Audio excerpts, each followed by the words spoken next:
Welcome to my YouTube channel. बेटे आज मैं आपको क्लास 10 की एक्सरसाइज 11.2 से क्वेश्चन नंबर फर्स्ट को सॉल्व करना सिखाऊंगी। बिल्कुल शॉर्ट टाइमिंग में समझाऊंगी ताकि आपका थोड़ा भी टाइम वेस्ट ना हो। तो सबसे पहले क्वेश्चन पढ़कर बताती हूँ कि इस क्वेश्चन में आपसे क्या कहा गया है। Draw a circle of radius 6 centimetre. कहा गया है कि एक 6 सेंटीमीटर की रेडियस का सर्कल ड्रॉ करो। रफ फिगर में समझाती हूँ ताकि आपको ईजिली समझ में आए। तो यहाँ पर जैसे ये 6 सेंटीमीटर की रेडियस का मैंने सर्कल ड्रॉ किया। अब कहा गया है from a point 10 centimetre away from its centre. अब सर्कल के सेंटर से 10 सेंटीमीटर की दूरी पर कोई एक पॉइंट लेने के लिए कहा गया है। फिर कहा गया है कि इस पॉइंट से पेयर ऑफ टेंजेंट्स ड्रॉ करने हैं। इस पॉइंट से सर्कल के आपको टेंजेंट्स ड्रॉ करने हैं, टेंजेंट्स का पेयर बनाना है। टेंजेंट किसे कहते हैं? सर्कल को टच करती हुई कोई भी लाइन होगी वो क्या कहलाएगी? टेंजेंट कहलाएगी। तो इस क्वेश्चन में आपको सर्कल के सेंटर से 10 सेंटीमीटर की दूरी पर कोई एक पॉइंट लेना है और इस पॉइंट से सर्कल के टेंजेंट्स का पेयर बनाना है। बेटे टेंजेंट का मतलब ये नहीं है कि ये इसी शेप में होगा तो टेंजेंट होगा। सर्कल को टच करती हुई कोई भी जो लाइन होगी वो क्या कहलाएगी? टेंजेंट। चाहे वो ऐसे हो या ऐसे हो या ऐसे लाइन हो, कैसे भी हो, वो सब क्या कहलाएंगी? सर्कल की टेंजेंट्स कहलाएंगी। अब बेटे यहाँ पर एक इम्पॉर्टेंट बात याद रखना, क्योंकि इसी क्वेश्चन से है ये, कि सर्कल को जब कोई लाइन जिस पॉइंट पर टच करती है वो पॉइंट ऑफ कांटेक्ट कहलाता है। यानी कि सर्कल को लाइन ने जिस पॉइंट पर टच किया वो क्या कहलाता है? Point of contact. Point of contact, इस बात को ध्यान रखना। तो टेंजेंट समझ में आए कि सर्कल को टच करने वाली लाइन ही टेंजेंट कहलाती है, और लाइन और सर्कल आपस में जिस पॉइंट पर एक दूसरे को टच करते हैं वो पॉइंट ऑफ कांटेक्ट कहलाता है। तो बेटे सबसे पहले 6 सेंटीमीटर की रेडियस को कंपास में नापकर आपको एक सर्कल ड्रॉ करना है। तो यहाँ पर मैंने ऑलरेडी इसको कंपास के अंदर स्केल से मेज़र कर लिया है। तो ये 6 सेंटीमीटर की रेडियस का सर्कल बना लिया है। स्टेप ऑफ कंस्ट्रक्शन मेरे कहने से हमेशा हैंड टू हैंड लिखना, आपको एग्जाम में कन्फ्यूज़न भी नहीं होगा और अच्छे से आपकी प्रैक्टिस भी होगी। तो फर्स्ट स्टेप ऑफ कंस्ट्रक्शन लिखोगे, draw a circle of radius 6 centimetre. अब क्वेश्चन में क्या कहा गया था कि सर्कल के सेंटर से 10 सेंटीमीटर की दूरी पर कोई एक पॉइंट लो। तो ये है सर्कल का सेंटर O। अब यहाँ पर 10 सेंटीमीटर की दूरी पर एक पॉइंट लिया मैंने और इस पॉइंट को नाम दे दिया R पॉइंट। अब यहाँ पर क्या करेंगे कि R और O को एक दूसरे से ज्वाइन करेंगे। तो यहाँ पर लाइन ड्रॉ कर देती हूँ। सेकेंड स्टेप ऑफ कंस्ट्रक्शन लिखोगे, draw a line OR of 10 centimetre from centre of circle. ठीक सर्कल के सेंटर से हमने 10 सेंटीमीटर की दूरी पर ये वाली लाइन ड्रॉ की थी। अब आपको टेंजेंट्स ड्रॉ करने के लिए क्या करना है कि ये जो OR लाइन है इसको 2 इक्वल पार्ट्स में डिवाइड करना है। 2 इक्वल पार्ट्स में डिवाइड करने का मतलब क्या है कि इस लाइन को आपको बाइसेक्ट करना है। बाइसेक्ट करने का मेथड है कि ये जो लाइन है OR, कंपास को इस OR लाइन में आधे से ज़्यादा ऐसे खोल लोगे। ठीक है, OR लाइन कितनी है? 10 है। तो कंपास के अंदर आप आधे से ज़्यादा कंपास को खोल लोगे। एक बार O पर रखकर ऐसे कट लगाओगे, R पर एक बार R पर रखकर ऐसे कट, और एक बार O पर रखकर ऐसे कट लगाओगे। इसी तरह से एक बार O पर और एक बार R पर। अब यहाँ पर आपको एक लाइन ड्रॉ करनी है। ये लाइन ड्रॉ हो गई है। इस पॉइंट को नाम दे दो यहाँ पर G पॉइंट। ये बीच में से थोड़ी सी रह गई है, दोबारा से कर देती हूँ। अब आपको क्या करना है कि जब ये लाइन 2 इक्वल पार्ट्स में डिवाइड हो गई है, टेंजेंट्स ड्रॉ करने के लिए क्या करोगे कि GR लाइन को आप कंपास के अंदर बिल्कुल ध्यान से मेज़र करोगे और G को सेंटर मान के एक सर्कल ड्रॉ करोगे।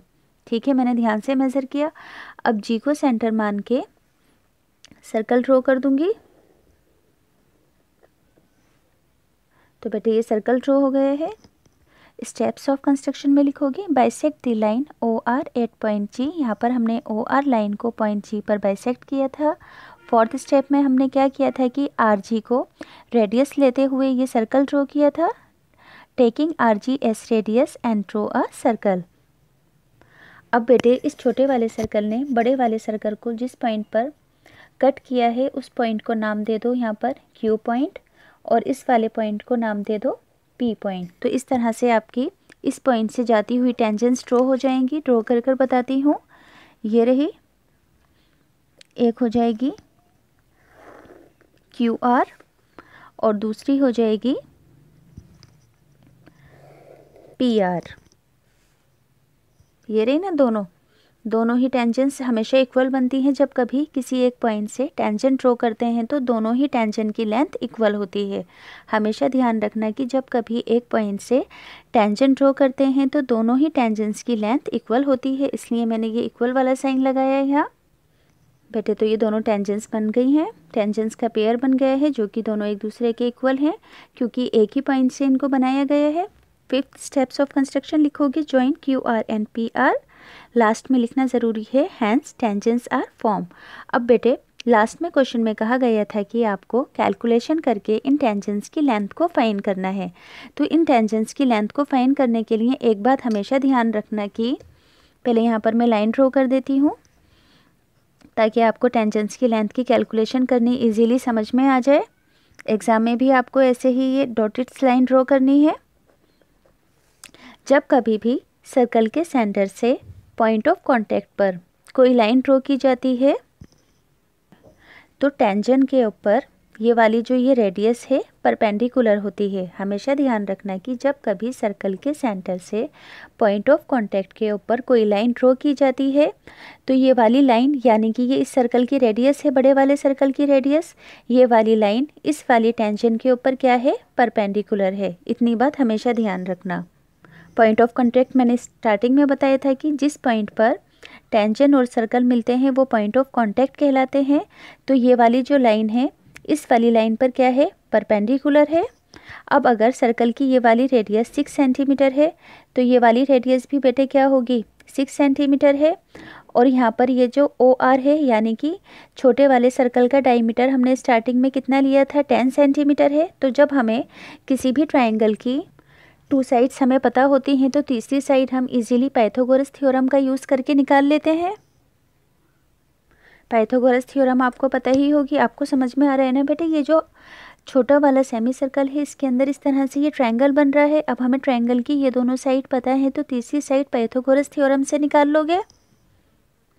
पाइथागोरस थ्योरम के अंदर जो लाइन परपेंडिकुलर को टच नहीं करती है वो हमेशा क्या होती है, हाइपोटेनियस होती है। और ये क्या हो गई है यहाँ पर, परपेंडिकुलर, और ये क्या हो गया है, बेस। ये हाइपोटेनियस, ये परपेंडिकुलर और ये बेस, क्योंकि टेंजेंट रेडियस के ऊपर परपेंडिकुलर है, मैंने स्टार्टिंग में बताया था। तो यहाँ पर आपको क्या लिखना है कि हमने सबसे पहले क्या किया था, ज्वाइन किया था OQ एंड OP को।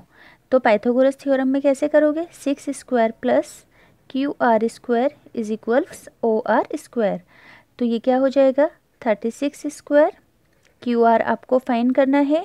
OR क्या है यहाँ पर आपका, OR 10 है तो 10 का स्क्वायर क्या हो जाएगा यहाँ पर 100। डायरेक्ट ही 100 लिख रही हूँ तो QR की वैल्यू इजीली आ जाएगी। 100 में से 36 को आपको माइनस करना है तो हो जाएगा 64। अब बेटे 64 किसका स्क्वायर होता है, 8 का स्क्वायर होता है। अब एक इम्पॉर्टेंट बात क्या आपको पता होगी कि जब कभी एक साइड से स्क्वायर दूसरी साइड पर आप लेफ़्ट हैंड साइड से राइट हैंड साइड पर स्क्वायर लेकर आते हो तो जो स्क्वायर होता है वो रूट में कन्वर्ट हो जाता है, यानी कि 8 स्क्वायर किसके अंदर आ जाएगा, रूट में आ जाएगा, क्योंकि इस वाली साइड से मैंने इस वाले 2 को स्क्वायर को रिमूव कर दिया है। अब रूट और स्क्वायर आपस में कैंसिल हो जाएगा तो यहाँ पर QR की वैल्यू कितनी आ जाएगी, 8 सेंटीमीटर। अब जैसा कि मैंने बताया था कि जब कभी टेंजेंट किसी एक पॉइंट से ड्रॉ किए जाते हैं तो वो दोनों एक दूसरे के इक्वल होते हैं। अगर QR 8 सेंटीमीटर फाइन हुआ है तो इसका मतलब PR भी यहाँ पर क्या होगा, 8 सेंटीमीटर। अब बेटे ये क्वेश्चन कंप्लीट हो गया है, मगर कभी कभी एग्ज़ाम में जस्टिफिकेशन भी आता है, क्योंकि क्वेश्चन में स्टार्टिंग में कहा गया है कि आपको सभी कंस्ट्रक्शंस का जस्टिफिकेशन भी देना है। तो यहाँ पर आपको जस्टिफिकेशन में भी यही बताना है कि ये दोनों टेंजेंट्स हैं और ये दोनों एक दूसरे के इक्वल हैं। तो जस्टिफिकेशन सीखने से पहले एक छोटी सी बात ध्यान रखना, जस्टिफिकेशन बिल्कुल छोटा सा है। आपको क्या ध्यान रखना है कि जब कभी भी किसी भी सेमी सर्कल के अंदर कोई ट्रायंगल बनाया जाता है और वो ट्रायंगल सर्कल की सरकमफ्रेंस को टच करता है तो हमेशा 90 डिग्री का एंगल बनाता है। ध्यान रखोगे कि जब कभी किसी सेमी सर्कल के अंदर कोई ट्रायंगल बना होता है और वो ट्रायंगल सर्कल की सरकमफ्रेंस को टच करता है तो हमेशा वहाँ पर 90 डिग्री का एंगल बनता है। तो सबसे पहले हमने यहाँ पर इसको 90 डिग्री यानी कि परपेंडिकुलर दिखाने के लिए क्या किया था, OQ और OP को ज्वाइन किया था। तो यही बात यहाँ पर मैंने लिख दी। तो अब ये क्या है, यहाँ पर Q पॉइंट पर क्या है, 90 डिग्री है। तो यहाँ पर क्या लिखोगे कि angle RQO is equals 90 degree. Reason में लिखोगे RQO in the angle in a semicircle, RQO the angle in a semicircle। अब जैसे कि हम जानते हैं कि angle in the semicircle is a right angle, यही बात मैंने अभी आपको बताई थी। अभी बेटे मैंने आपको एक बात और बताई थी कि ये जो रेडियस है इस वाली टेंजेंट के ऊपर, सॉरी बेटे, अभी मैंने आपको बताया था कि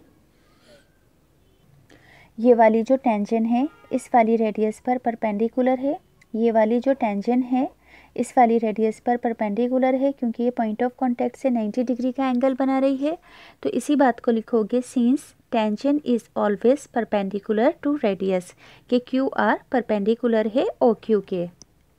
तो अब यहाँ पर प्रूफ हो जाएगा कि ये जो QR लाइन है वो सर्कल की टेंजेंट है। सर्कल की टेंजेंट क्यों है, क्योंकि जब कभी भी रेडियस के ऊपर जो भी परपेंडिकुलर बनता है वो हमेशा सर्कल की टेंजेंट होती है।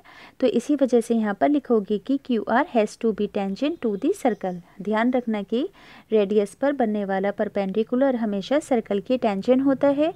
तो आपने इधर वाली टेंजेंट को दिखा दिया कि ये सर्कल की टेंजेंट है। अब ऐसे ही नीचे की साइड भी दिखाना है, पर ये पूरा का पूरा प्रोसीजर तो इसका सेम होगा। तो इसको सेम ना करके सिर्फ सिमिलरली में आंसर लिख दोगे।